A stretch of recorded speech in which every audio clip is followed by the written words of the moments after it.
정선의 낮 기온이 36.3도까지 오르는 등 밤낮 무더위와 열대야가 이어지고 있습니다. 지자체는 폭염 취약계층인 노인 돌봄 관리를 강화하고 있습니다. 불볕더위로 동해안 해수욕장마다 피서객이 몰리고 있지만 한 달 이상 계속된 바다 냉수대로 물놀이는 위축되고 있습니다. 피서철 주요 관광지 인도에 차를 대고 보행을 가로막는 얌체 개구리 주차 행위에 대한 본격적인 단속이 내일부터 실시됩니다. 강원도와 경북 내륙 10개 시군을 연결하는 남북 구축 고속도로 추진협의회가 구성돼 공동협력에 나섭니다. 안녕하십니까. 뉴스데스크 강원입니다. 강릉에서 9일째 열대야 현상이 지속되고 동해안의 낮 최고 기온이 35도를 넘나드는 등 강원 동해안이 밤낮으로 무더위에 시달리고 있습니다. 강원지방기상청에 따르면 오늘 낮 최고 기온은 정선 36.3도를 비롯해 강릉 34.6도, 삼척 34.4도, 동해 32.3도를 기록했습니다. 오늘 밤부터 내일 아침 사이에도 최저 기온이 25도를 웃도는 열대야 현상이 나타나는 곳이 있겠습니다. 내일도 무더운 날씨가 이어져 낮 최고 기온은 동해안 31에서 35도, 강원 산간 31에서 33도를 보이겠습니다. 폭염이 계속되면서 홀로 사는 어르신들의 안전과 건강 관리에도 어려움이 커지고 있습니다. 이런 어르신들의 안부를 챙기고 필요한 맞춤 서비스를 제공하는 사회복지사, 생활지도사들을 동행했습니다. 박은지 기자입니다. 속초시 평지의 폭염주의보가 경보로 대치된 오전 10시. 푹푹 찌는 더위에 홀로 계신 어르신 댁을 찾는 생활지도사의 발걸음은 바쁩니다. 어르신! 아이고. 아이고 더운데. 아이고 어르신 더운데 잘 계셨어? 잠깐만. 선풍기 한 대에 겨우 의지한 좁은 방에서도 안부 확인은 계속됩니다. 긴급 신고 요령을 알려주고 인지 능력을 위한 색칠 공부를 하면서도 염려가 가득합니다. 더우실 때는 물 자주 드시고, 응? 물 자주 드시고. 물? 물 자주 드시고. 자, 더울 때는 또 외출하시면 안 돼. 봐봐, 이거 내가 심부름 나한테 시키라 그랬잖아, 그지? 폭염이 계속되면서 무더위 취약계층인 노인 돌봄에도 비상이 걸렸습니다. 인구 21%가 65세 이상인 초고령 사회 속초시는 120명의 사회복지 인력이 2천여 명의 홀로 어르신 맞춤 돌봄에 나서고 있습니다. 만약에 어르신들하고 전화를 했을 때 연락이 안 되거나 이럴 때에는 저희가 어르신한테 선생님들이 되도록이면 어르신 댁에 출동을 해서 확인을 하고 있습니다. 매일같이. 고령에 몸이 불편한 어르신이 많다 보니 말번 역할부터 인지활동 프로그램, 가사도움까지 큰 도움이 되고 있습니다. 내가 장보러 못 다니잖아. 그러니 뭐 그런 거 야채 같은 것도 좀 사다 갖다 주고 그래요. 그렇구나. 근데 어떤 게 고마우냐 하면 전화해 줄 때는 이상하게 눈물 나더라고. 홀로 사는 어르신들이 소외돼 고독사 등으로 이어지지 않도록 연결 통로로서 역할도 중요합니다. 집에서 나가지 못하시는 어르신들을 위해서 엄마 아버지잖아요. 전화해서 안 받으면 애가 나 죽겠는데 그래도 가 계시면 너무 반가운 거야. 그래서 아버지 왜 전화 안 받으셨어요? 어머니 전화 안 받으셨어요? 이러면 괜찮아, 나는 살아있어. 전국을 뒤덮은 가마솥 더위에 지난 주말 고령층을 중심으로 10명 이상이 목숨을 잃은 것으로 파악되고 있습니다. 당분간 폭염이 계속될 것으로 예보되면서 각 지자체들은 노인 돌봄을 강화하고 한낮의 야외 활동 자제 등을 당부하고 있습니다. MBC 뉴스 박은지입니다. 장마가 끝나고 불볕더위가 이어지면서 강원 동해안 해수욕장에도 피서 인파가 몰리고 있습니다. 그런데 바닷물이 차가워지면서 한 달 넘게 냉수주의보가 내려져 있어 피서객들이 바닷물에 몸을 담그기가 쉽지 않은 형편입니다. 배현한 기자가 보도합니다. 바닷물에 뛰어들려던 피서객들이 발을 담근 뒤 멈칫거립니다. 몸에 조심스럽게 바닷물을 끼얹고 다시 물에 들어가지만 바닷물이 차가운 건 마찬가지. 결국 오래지 않아 물 밖으로 나오고 말았습니다. 날씨가 더워가지고 이렇게 물이 좀 이렇게 따뜻할 줄 알았거든요. 근데 되게 차가워가지고 좀 놀랐어요. 너무 차가워가지고 얼음인 줄 알았어요. 동해안 지역에는 불볕더위와 열대야까지 기승을 부리고 있지만 바닷물의 온도는 전혀 그렇지 않습니다. 이곳의 현재 기온은 32도, 체감온도는 34도를 보이고 있지만 바닷물의 온도는 이보다 10도 이상 낮은 20도 안팎에 머물며 냉수대를 보이고 있습니다. 국립수산과학원이 강원 동해안에 냉수대 주의보를 발령한 건 지난 6월 20일.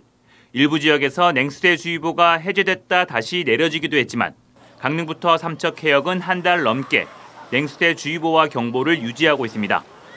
주변 수온보다 5도씨 이상 낮은 냉수대는 남동풍 계열의 바람이 불어 아래층에 차가운 물이 올라와 형성되는데 당분간 동해안 냉수대가 지속될 것으로 예상됩니다. 지속적으로 남동풍 바람이 불고 있기 때문에 계속 냉수대가 형성이 돼 있었고 8월 5일 정도까지는 갈 것 같습니다. 그 이유는 또 기상 전망이 나와봐야지. 동해안의 냉수대는 피서에 영향을 줄 뿐만 아니라 대표적 난류성 어종인 오징어나 멸치도 먼바다로 떠나게 만들어 어선 조업에도 차질이 우려되고 있습니다. MBC 뉴스 배현환입니다. 요즘 같은 피서철, 주요 관광지엔 인도 위에 차를 대는 이른바 개구리 주차를 쉽게 볼 수 있습니다. 특히 관광객 수에 비해 주차장이 턱없이 모자란 강릉 주문진에서 이런 현상이 가장 심각한데요. 내일부터는 인도 위에 단 1분이라도 불법 주차가 확인되면 과태료를 물게 됩니다. 이준호 기자입니다. 강릉 주문진 수산시장 주변의 왕복 2차선 도로 400m 넘는 양쪽 보행로 위로 50대 넘는 차가 줄줄이 주차되어 있습니다.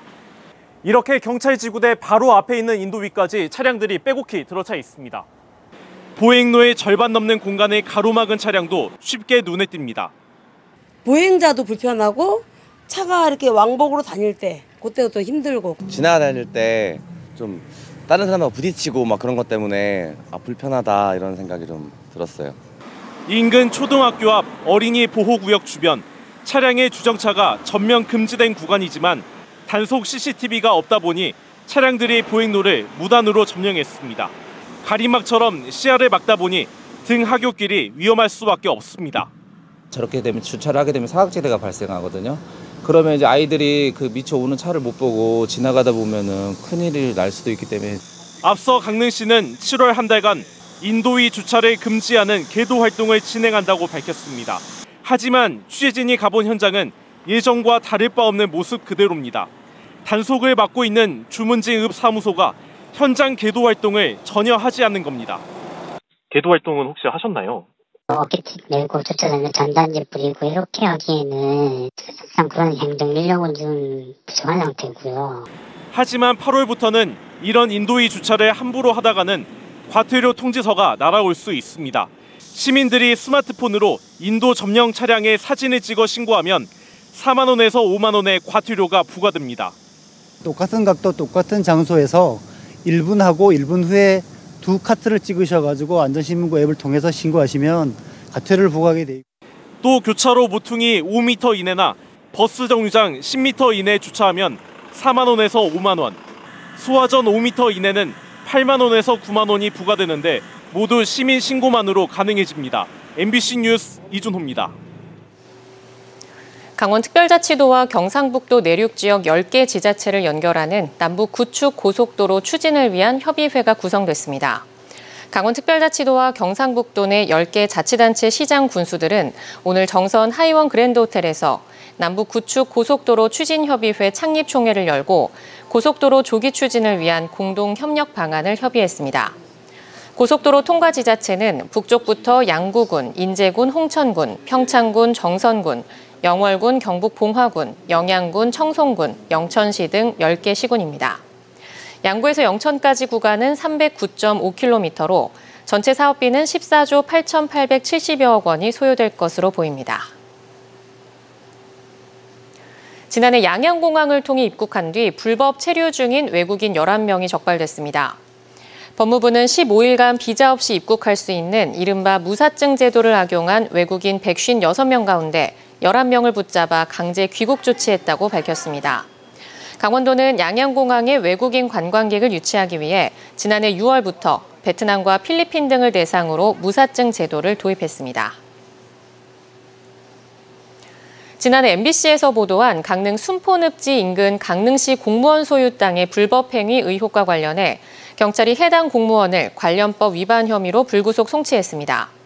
강원특별자치도 경찰청은 국민권익위원회가 의뢰한 이번 부패 관련 사건에 대해 허위 건축 신고와 사용 승인 신청에 따른 건축법 위반, 부정하게 수리된 건축 신고를 기반으로 농지 전용 허가를 받은 농지법 위반 사실이 확인돼 해당 공무원을 불구속으로 검찰에 송치했다고 밝혔습니다. 경찰은 지난달 14일 강릉시청 건축과를 압수수색해 해당 사건과 관련된 인허가 서류를 확보하고 수사를 벌여왔습니다. 상반기 동해항의 수출액은 줄었지만 북방교역 비중은 커진 것으로 나타났습니다. 북방물류산업진흥원에 따르면 상반기 동해항 수출액은 3억 4,200만 달러로 전년 대비 19.1% 감소해 국내와 강원도 수출액이 각각 12.4%와 11.5% 줄어든 것에 비해 큰 폭으로 줄어들었습니다. 반면 러시아와 키르기스스탄 등 북방 경제권 7개 나라에 대한 수출액은 1억 9,100만 달러로 전년 대비 55.9% 늘었고 전체 수출액에서도 56%를 차지했습니다. 삼척시가 영국 프리미어리그 명문 클럽인 맨체스터 시티 FC와 축구학교 유치를 논의하고 있습니다. 삼척시는 강원FC와 함께 어제 서울에서 맨체스터 시티 그룹과 회의를 갖고 파트너 클럽과 축구학교에 대한 설명을 들은 뒤 삼척 유치를 위한 협력 방안을 논의했습니다. 현재 맨시티는 일본과 미국, 프랑스 등 5개 나라, 7, 8개 팀과 파트너 클럽을 맺고 있습니다. 동해시의 청년 창업문화공간인 부곡 가치성장타운이 9월에 문을 엽니다. 동해시는 지난해 국비 등 11억여 원을 들여 지상 2층, 전체 면적 380제곱미터 규모로 카페와 판매장, 공유 오피스와 창업 공간, 라이브 커머스실과 공유 주방 등을 갖춘 부곡 가치성장타운을 오는 9월부터 운영합니다. 시설 관리와 프로그램 운영 등을 위해 청년단체가 민간 위탁자로 선정됐고 창업 공간 운영자 모집 등이 계획돼 있습니다. 강원대학교 삼척 캠퍼스에 600명 수용 규모의 신규 기숙사 건립이 추진됩니다. 교육부 등에 따르면 강원대 삼척 캠퍼스 5,300제곱미터터에 내년 10월부터 2026년 4월까지 모두 311억 원이 투입되는 600명 수용 규모의 기숙사 건립이 추진됩니다. 이 기숙사는 민간 투자 대상 사업으로 지정돼 임대형 민자 사업 BTL 방식으로 진행됩니다. 다음 달 4일 삼척 캠퍼스 대학 본관에서 사업 설명회가 열리며 사업계획서 제출과 접수일은 오는 10월 27일입니다. 강릉 국민체육센터 수영장이 보수공사와 리모델링을 마치고 내일부터 재개장합니다. 강원뉴스 마칩니다. 시청해주신 여러분 고맙습니다.